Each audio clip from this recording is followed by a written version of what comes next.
Dekati akhir Ramadan, Imam Masjid Agung Sultan Mahmud Badarudin Jayawikromo, Kiai Haji Farhan Sulam, mengajak umat muslim untuk manfaatkan momentum akhir Ramadan dengan meningkatkan ibadah.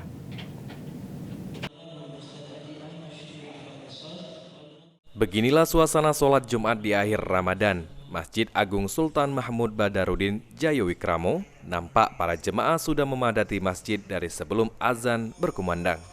Dalam ceramah Jumatnya, Imam Masjid Agung, Ustadz Farhan Sulhan, mengatakan, di momen akhir-akhir Ramadan, terutama Jumat terakhir, harus dimanfaatkan sebaik mungkin untuk meningkatkan ibadah meskipun memiliki kesibukan masing-masing.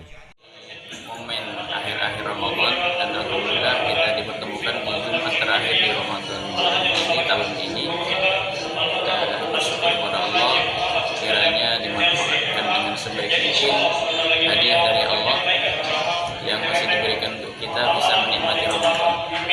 Karenanya di akhir-akhir Ramadan ini pergunakanlah dengan sebaik mungkin waktu untuk kemudian. Ditambahkan Farhan, jangan jadikan kesibukan sebagai alasan untuk mengurangi intensitas ibadah menjadi berkurang, tetapi niatkan setiap kesibukan tersebut sebagai amal ibadah.